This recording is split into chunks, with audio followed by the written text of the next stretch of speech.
శ్రీమాత్రే నమః. ప్రేక్షక మిత్రులందరికీ కూడాను శుభాకాంక్షలు. మార్చి నెల గోచార గ్రహస్థితులన్నీ కూడా మనం తెలుసుకోవాలనుకోబోతున్నాం.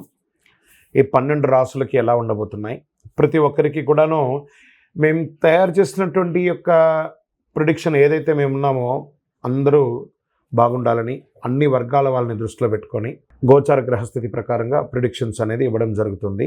సద్గురు జ్యోతిషాలయం వారి ఈ జ్యోతిషాస్త్ర రీత్యా ద్వాదశ రాశుల్లో ముందుగా మొట్టమొదటిది మేషరాశి. అశ్విని నక్షత్రం 1, 2, 3, 4 పాదములు, భరణి నక్షత్రం 1, 2, 3, 4 పాదములు, కృతికా నక్షత్రం మొదటి పాదానికి ఉన్నటువంటి వారు మేషరాశి వారిగా పరిగణించబడుతున్నారు. ఈ మార్చి నెల మీకు ఎలా ఉంటుంది చూద్దామా. మేషరాశి మిత్రులారా, ఇది మీకు ఒక మంచి నెలగా సూచించబడుతుంది. ఈ రాశి వారికి అధిపతి అయినటువంటి కుజుడు బలమైన స్థితిలో ఉన్నాడు. బుధుడు ఈ నెల అనుకూలంగా పనిచేసే అవకాశం ఏమాత్రం లేదు. సూర్యుడు 5వ ఇంట్లో ఉన్నాడు, 2వ ఇంట్లో బృహస్పతి ఉన్నాడు. శని తిరోగమనంలో మరియు సూర్యుడు ఇద్దరు లాభాలుగా ఉన్నారన్నమాట. ఉద్యోగంలో కొంచెం హ్యాపీగా సాగుతుంది. సహ ఉద్యోగులు మీ పనులతో సహకరిస్తారు. మీ యొక్క జీతభత్యాలు వేతనాలని పెరిగే అవకాశాలు ఉన్నాయి. ప్రమోషన్స్కి ఏమైనా మీకు ఉంటే కూడా అడ్డాలన్నా అవన్నీ కూడా తొలగిపోయే అవకాశాలు ఎక్కువ ఉన్నాయి. నగదు ప్రవాహం గణనీయంగా పెరిగే అవకాశాలు గట్టిగా ఉంది. ఆదాయం బాగా వృద్ధి చెందుతుంది. వ్యాపారం చేసేవారికి పురోగతి ఉంటుంది. అమ్మకాలు లాభదాయకంగా ఉంటుంది. ప్రభుత్వం నుంచి మీరు ఆశించినటువంటి లైసెన్స్ కానీ పర్మిషన్స్ కానీ అవన్నీ కూడా వచ్చే అవకాశాలు ఉన్నాయి. మీ యొక్క బిజినెస్ని expansion of your business franchise మోడల్లోనో లేకపోతే వివిధ ప్రాంతాల్లోనో లేదా విదేశీయ వాణిజ్యం చేయాలనుకున్న వాళ్ళకి కూడా ఇది చాలా బాగా ఉంటుందని కూడా చెప్పచ్చు. రియల్ ఎస్టేట్ వ్యాపారం వారికి కూడా కలిసి వస్తుంది. ఇల్లు, భూమి మరియు ఇవన్నీ మీరు కొనుక్కునే అవకాశాలు ఉన్నాయి. లేదా గృహప్రవేశం లేదా భూమి పూజ చేసే యొక్క యోగం మీకు కలగబోతుందని కూడా చెప్పచ్చు.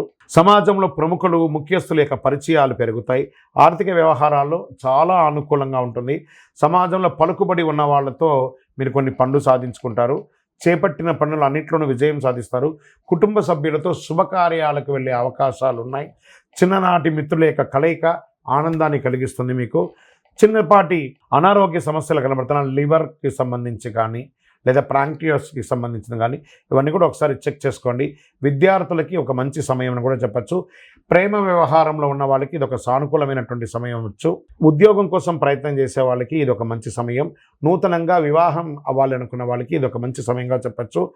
ఆస్తి వివాదాలు, కోర్టు కేసులు ఏమైనా ఉంటే కూడా కొలిక్కొచ్చే అవకాశాలు ఉన్నాయి. ఎన్నో రకాలైనటువంటి శుభవార్తలు వినే ఒక మంచి నెలగా ఉండొచ్చు. రాజకీయ నాయకులకి బలోపేతంగా ఉంటుంది. మీ యొక్క డాక్యుమెంట్స్ అంతా కూడా జాగ్రత్తగా చూసుకోండి. డ్రైవింగ్ చేసేటప్పుడు కాస్త బాగా జాగ్రత్తగా ఉండాలి. ఈ నెల మీకు పాజిటివ్ డేస్ అని, లక్కీ డేస్ అని కూడా చెప్తే 2వ తారీఖున 5, 8, 12, 14 తారీఖులో మీకు అనుకూలంగా ఉంటుంది. చంద్రాష్టమం, మరి ఇన్ని రోజులు బాగున్నప్పుడు అన్ని బాగున్నప్పుడు కొంచెం బ్రేక్ కూడా మనకు కావాలి కదా. మార్చి 19, 3, 2025 2 గంటల 6 నిమిషాల మధ్యాహ్నం నుండి 22, 3, 2025 1 గంట 46 నిమిషాలు ఉదయం వరకు చంద్రాష్టమం ఉంటుంది. ఈ 2.5 రోజులు జాగ్రత్త. మాట్లాడేటప్పుడు జాగ్రత్త, సంతకాలు పెట్టేటప్పుడు జాగ్రత్త, చాలా జాగ్రత్తగా ఉండాలి. లక్కీ నెంబర్స్ అని చెప్తే ఈ నెల 1, మరి 7, మరియు 9 అని చెప్పచ్చు. చక్కగా పరిహారం, ఈ నెల మీకు ఏమైనా పరిహారం ఉందా అంటే మంగళవారాల్లో అమ్మవారికి నెయ్యి దీపం వెలిగించండి. సుబ్రహ్మణ్య స్వామి వారికి పాలాభిషేకం చేయండి. ఆంజనేయ స్వామి వారికి తులసి మాల వేయండి.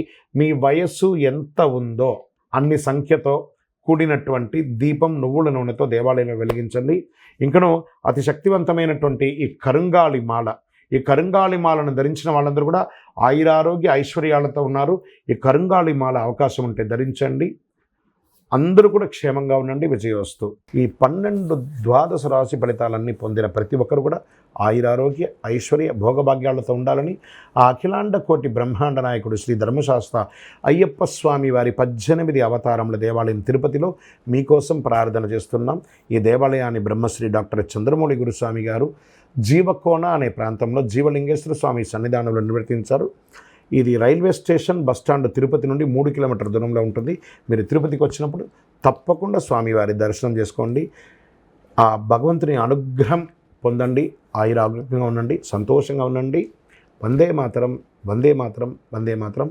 చంద్రమౌళి వెంకటేష్ శర్మ. శరణమయ్యప్ప.